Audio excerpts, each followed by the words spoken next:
I hope eventually that she is somehow moved by the same thing that I was moved in by church. Yeah, I honestly do wish that, because I believe in the Christian gospel, and I hope eventually my wife comes to see it the same way. But if she doesn't, then God says everybody has free will, and so that doesn't cause a problem for me. That's something you work out with your friends, with your family, with the person that you love. Again, one of the most important Christian principles is that you respect free will. Usha's closer to the priests who baptized me than maybe I am. They talk about this stuff. My attitude is you figure this stuff out as a family, and you trust in God to have a plan, and you try to follow it as best as you can, and that's what I try to do. I want to make a final point. So I don't want to cut you off. I want to be respectful to all the people behind you in line, but I want to make this point about immigration, okay? If you ask the question, what is the exact right number of immigrants for the United States to let in, it is just very specific on the context. If you go back to the 1920s, the United States passed an Immigration Reform Act that effectively cut down immigration to close to zero for 40 years in this country. And what happened over those 40 years? The many, many people who had come from many different foreign countries and different foreign cultures, they assimilated into American culture. And there was an expectation that they would assimilate into American culture. I think we have two problems in our immigration system today. And my guess is you're probably a slightly more leftist political persuasion, liberal political persuasion, maybe not. But here's the thing. I remember back in my establishment GOP days, when I was still very early getting involved in Republican politics, I remember a conservative think tank person who told me that one of the reasons why immigration was really good is that if you had enough diversity in a country, people would mistrust each other and they wouldn't join labor unions. Okay? So when I see a lot of left-wing people who theoretically support organized labor saying we need to flood the country with a limitless number of immigrants, they're unwilling to set any limitations on it. My response to that is you are destroying the very social trust on which American freedom and prosperity was built. And that is really important to me. So the honest answer to your question, what is the exact number of immigrants America should accept in the future? Right now, the answer is far less than we've been accepting. We have got to become a common community again, and you can't do that when you have such high numbers of immigration, which is one of the reasons why we have the immigration policy we do. Thank you. Next.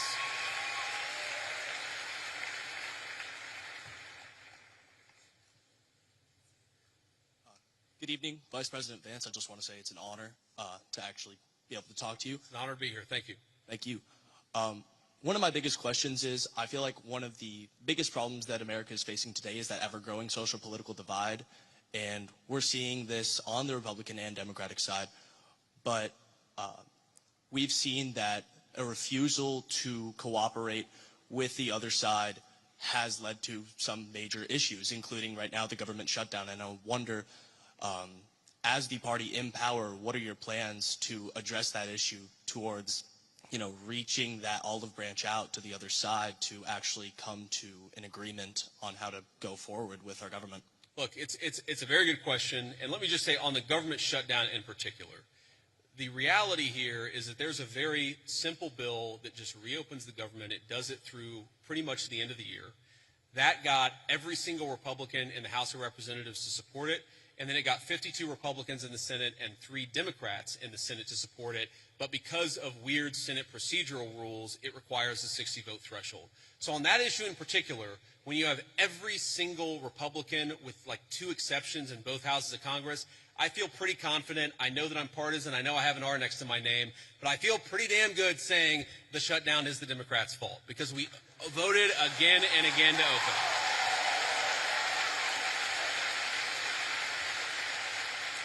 Now, but there's a broader question there, and I think most Americans, whatever their political persuasion, would actually like the country's political parties to work together better to solve the problems. And look, and I agree with that. And my approach when I was in the United States Senate was to try to find some issues where we could agree with the other side on and try to work with them on it.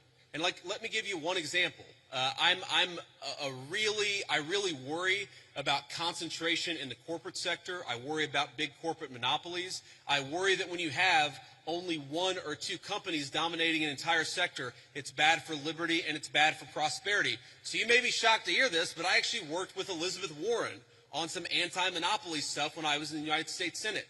But here's the problem. The problem is there is actually a lot of things where we could work across the aisle. There are a lot of President Trump is in my view, you haven't seen organized labor ever get behind a Republican at least in 100 years like they have behind Donald J. Trump. There are a lot of areas of common ground on that question.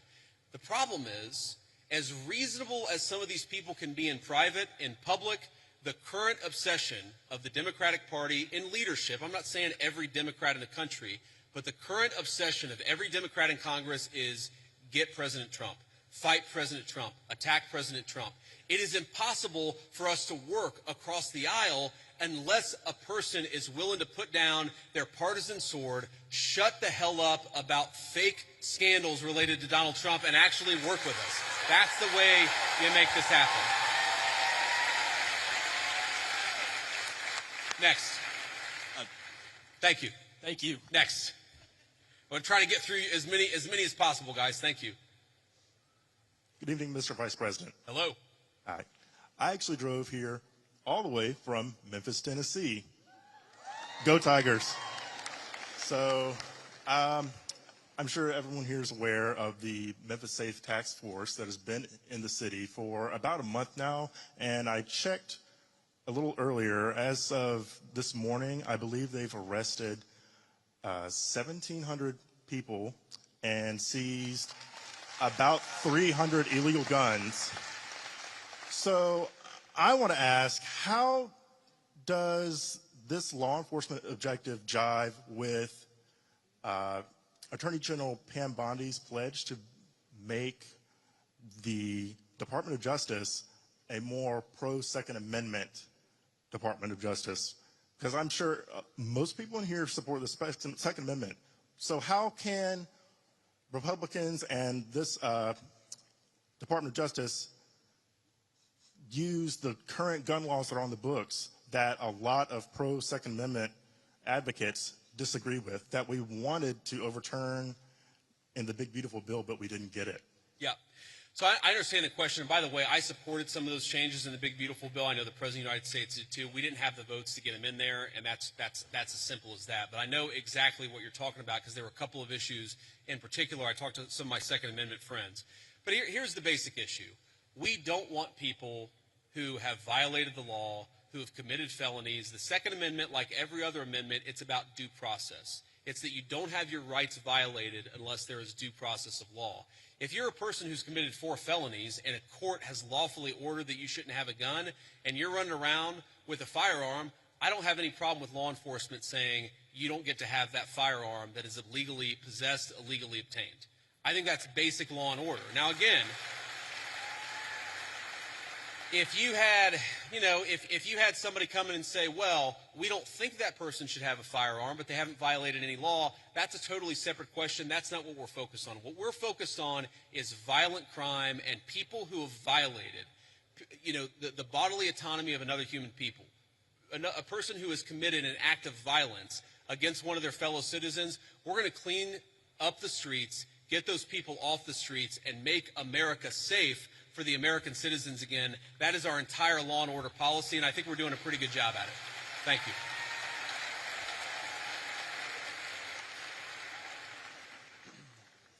Thank you for the opportunity to speak.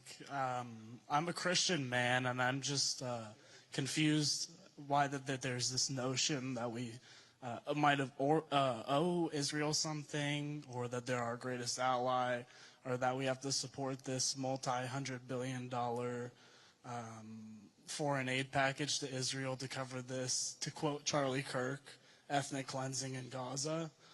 I'm just confused at why this idea has come around, considering the fact that not only does their religion not agree with ours, but also openly supports the prosecution of ours. Yeah, so Let me say a few things about this. First of all, when the President of the United States says America first, that means that he pursues the interests of Americans first. That is our entire foreign policy. And that doesn't mean that you're not going to have alliances, that you're not going to work with other countries from time to time. And that is what the President believes, is that Israel, sometimes they have similar interests to the United States, and we're going to work with them in that case. Sometimes they don't have similar interests to the United States. And this example, the most recent Gaza peace plan that all of us have been working on very hard for the past few weeks, the President of the United States could only get that peace deal done by actually being willing to apply leverage to the state of Israel. So when people say that Israel is somehow manipulating or controlling the President of the United States, they're not controlling this President of the United States, which is one of the reasons why we'd be able to have some of the success that we've had in the Middle East. Now, you ask about, sort of Jews disagreeing with Christians on certain religious ideas. Yeah, absolutely. It's one of the realities is that Jews do not believe that Jesus Christ is the Messiah. Obviously, Christians do believe that. There are some significant theological disagreements between Christians and Jews. My attitude is, let's have those conversations. Let's have those disagreements when we have them. But if there are shared areas of interest, we ought to be willing to do that too. For example, one thing I really, really care about is the preservation of the Church of the Holy Sepulchre in Jerusalem. Christians believe that that is the site where Jesus Christ was crucified, and also that his tomb is right there as well. My attitude is, if we can work with our friends in Israel to make sure that Christians have safe access to that site, that's an obvious area of common interest. I am fine with that. What I'm not okay with is any country coming before the interests of American citizens, and it is important for all of us, assuming we're American citizens, to put the interest of our own country first. That's what we're going to do. That's what we try to do every single day, I promise you. Thank you.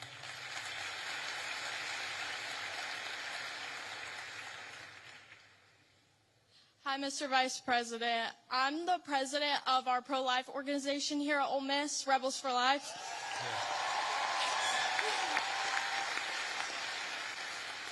And I myself, as the president, am 100% pro-life. And I know you've stated, you being Catholic, that in the past you've stated that you're 100% pro-life.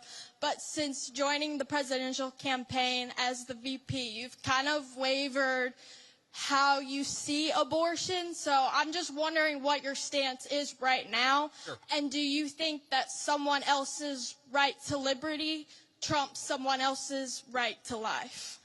Well, first of all, I appreciate your question, and I appreciate the work that you do. You asked the question, do I think somebody else's right to liberty trumps somebody else's right to life? No, I do not. I, in fact, do not believe that. Now, you said, and I'm going to take issue with something you said, just the premise of the question, which is that I've wavered on the pro-life issue. I really do believe that the president has been the most pro-life president in the history of the United States of America. Now, that said, there are two things that I think we have to keep in mind here. Now, one is the very, very hard question of, when we talk about our abortion policy, there are some very, very difficult edge cases. There are cases where you've got, an 11-year-old girl who was raped, who it would be unsafe for her to bring the baby to term. You've got situations where, bringing a baby to term would cause serious bodily harm, maybe death for the mother. That's one of the reasons why we believe in the exception in these cases where you have, again, they're edge cases, they're rare. I think the pro-abortion community would have you believe that's 90% of abortions. That's not true. But we've got to be honest about the fact that there are some edge cases. The second thing I'd say about this is that we have to be prudential and practical in what can get accomplished. And there may be disagreements about what exactly that is, but if you look at the pro-life victories that the President of the United States has been able to achieve, he's been able to achieve them because he has worked within the system that we have. If your attitude is you are going to pursue the most aggressive pro-life option, even if it means you lose every election and every outcome means that you're going to be in a situation where the Democrats have abortion on demand up to the moment of birth to the very end. You've got to work within the political constraints that we have. Now, here let me just say something about this. And somebody asked me earlier about my Christian values. And one of the points I made is that when the settlers came to the New World, they found a very widespread child sacrifice. I imagine there are some people who don't agree with my view on the pro-life issue. Let me just make an observation. If you go to historical archaeological sites where there were brothels, and the two oldest businesses in the world are gambling and prostitution, so there were brothels even in very ancient civilizations. If you go back to ancient brothels and you dig up the bones of the women who were working in these places, you will very often find a lot of children who were buried with them. And the answer is that whenever a society decides to discard innocent babies, they also don't treat their women very well. And whenever a society mistreats its women, it is very often the babies who come right after that. There is a reason why Christian civilization ended the practice of child sacrifice all over the world, and it's one of the great accomplishments of Christian civilization. I believe that we should try to be protecting every unborn life. There's a question of exactly how we do it, but I would never say that anyone's right to life should be sacrificed. Thank you, ma'am.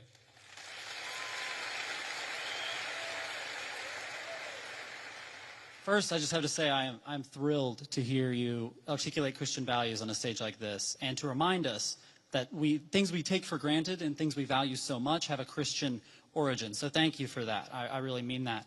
However, so much of liberalism, by the way, so much of the far left is a sort of, if you really pay attention to it, it's a kind of perverted version of Christianity. Like, there's nothing wrong, of course, with focusing on people who are disenfranchised, for example. That's the focus of liberalism.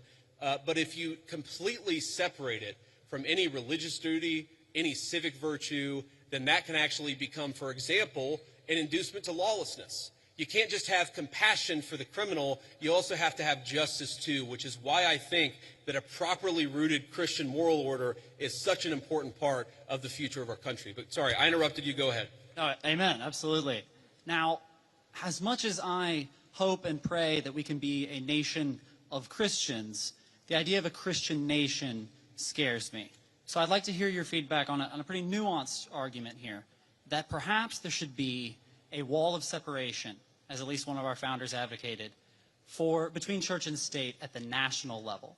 However, that line can and should get blurrier as we descend to the community level. And perhaps that is actually the system, the structure that our founders gave us when they said Congress shall make no law establishing a religious body. However, states did have close relationships with churches at that time. Yeah. Do you think that that is a rationale that works? Do you think that that is the way we should implement around these Christian values? So this is a very nuanced point, and I want to just make sure that everybody's kind of on the same page here. So if you go back to the First Amendment, it doesn't say separation of church and state. It says Congress shall make no law respecting an establishment of religion. But if you go back to the founding time, there were actually a number of states that had formally recognized churches. So there was the Anglican Church of Virginia. That was the official state church of Virginia. Maryland at the time was the only majority Catholic colony, or at least had a significant Catholic representation of the original 13 colonies. There's a lot there. And yes, I do think that what happened is the Supreme Court interpreted Congress shall make no law respecting an establishment of religion to effectively throw the church out of every public space at the federal, state, and local level. I think it was a terrible mistake, and we're still paying for the consequences of it today. But and I think this is your point, if you were to undo that, if you were to get back to a system actually meant by the founders where Congress is not setting up an established religion, but people in their local communities can kind of do whatever it is that they want to do, I think that would be a better system than what we have today. But I think the most important principle that we have got to remember is you do not have to completely kick God out of the public square, which is what we've done in modern America. It's not what the founders wanted. It's not good for the United States of America. And anybody who tells you it's required by the Constitution is lying to you. Thank you.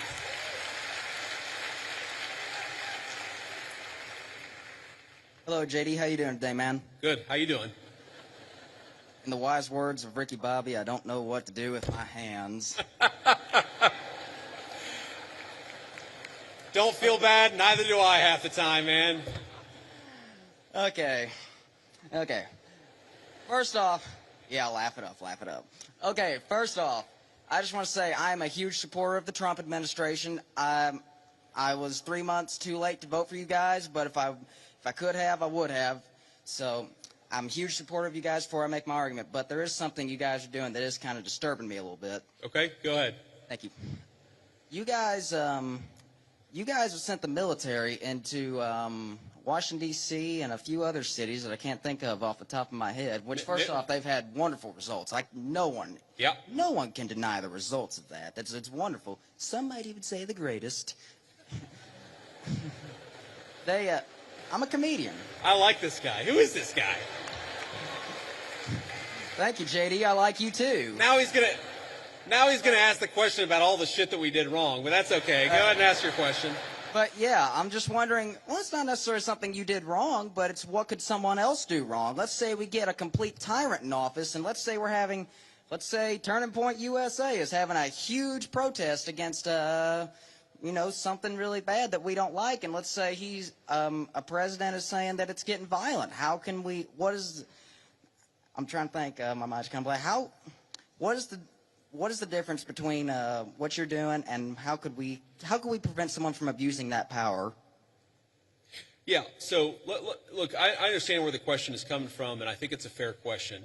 And it's going to sound like I'm being sarcastic, and it really is not meant in any offense. But when you talk about what could another administration do, to take a wild, hypothetical example totally off the top of my head, what if Joe Biden sent the Federal Bureau of Investigation to start arresting his political opponents? Okay? So here's something that I want every conservative to remember. It's an important part of my entire political philosophy is we cannot be afraid to do something because the left might do it in the future. The left is already going to do it regardless of whether we do it. That is the takeaway of the last 40 years.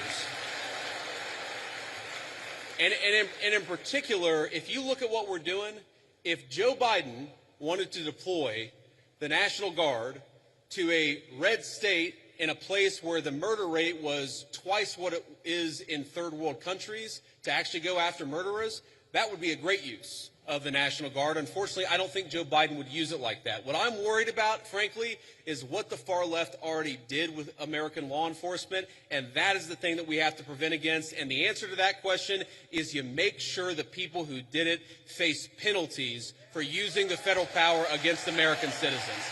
And by the way, that's exactly what we're trying to do. Thank you. Thank you, JD. Honor to meet you, man. Good to meet you too, man.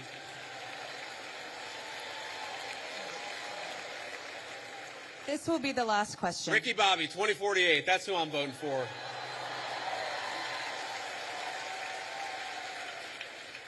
This is the last. Oh, wow. We've been here over an hour. That's amazing. Okay, I'm sorry. Those of you who didn't get to answer a question, I tried to be as quick as I could. Go ahead. Mr. Vice President, I'm humbled and honored to be here.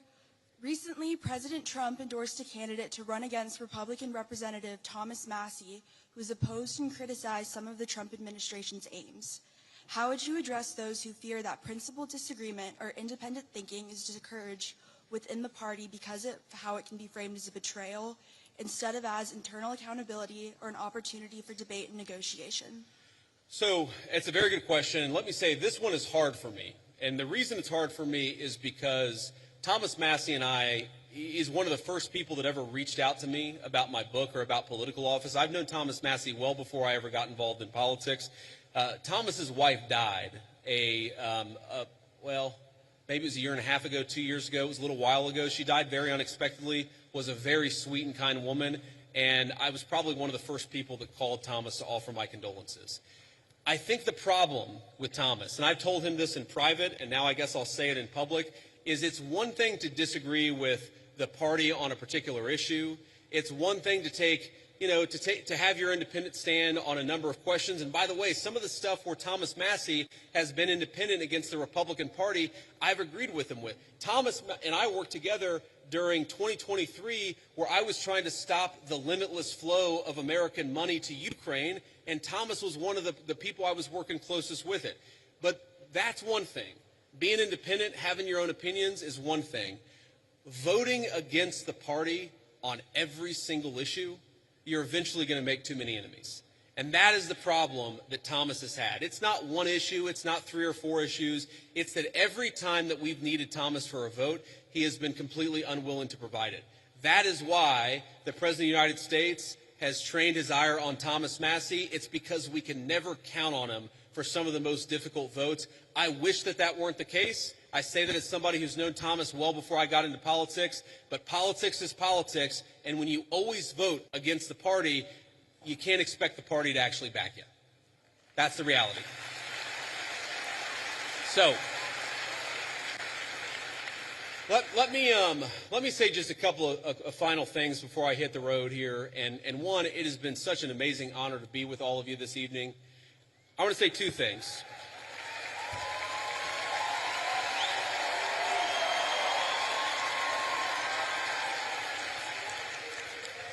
I want to say 2 things. Number one, when I was back in my agnostic days and I was thinking about returning to my faith, I remember talking to a friend of mine and actually talking about, a number of things. And he said something to me that was really interesting. And I was talking about all the things that were going wrong. I was looking to the future. I was talking about everything that was broken in the world. And I said to him, things are just really, really dark. And he said, and he stopped me in my tracks, he said, JD, you're right. There are a lot of things that are really dark out there, but despair is a sin. Now, I know not all of you are Christians, but for the Christians out there, I think that it is very important to remember that despair is actually a sin. It's okay to disagree. It's okay to criticize. It's okay to think that things aren't going well with a particular issue, but we are called to never give up hope. But I think one of the critical lessons of Charlie Kirk's life to his dying breath, this was a man who never lost hope in his Creator and never lost hope in the United States of America. So let's remember that and carry that forward as a way to remember.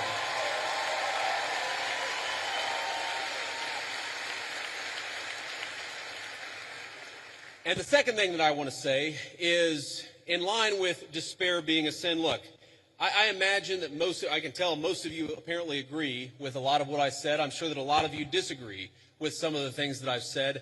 That's okay. We don't need in our political movement people who agree with us on every single issue. We got a couple of questions about Israel. We got a couple of questions about the National Guard deployments.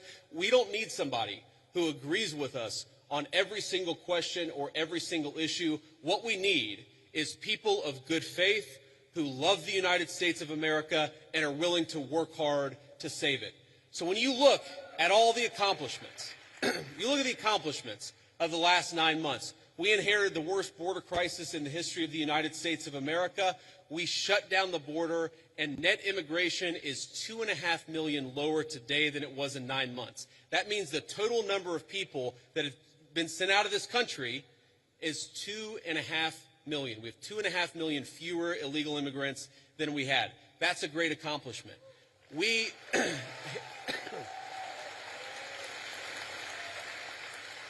inherited a terrible affordability crisis from Joe Biden, and I'm not going to tell you everything's perfect because it was a real bad situation that we inherited, but inflation is consistently below economists' expectations, and we're chipping away at it every single day. We inherited an economy where we had the largest trade deficit in the history of the United States of America. In 9 months, Donald Trump's tariff policies have cut the American trade deficit by over half. That means we're making more of our own stuff, and we're actually employing American workers to do it.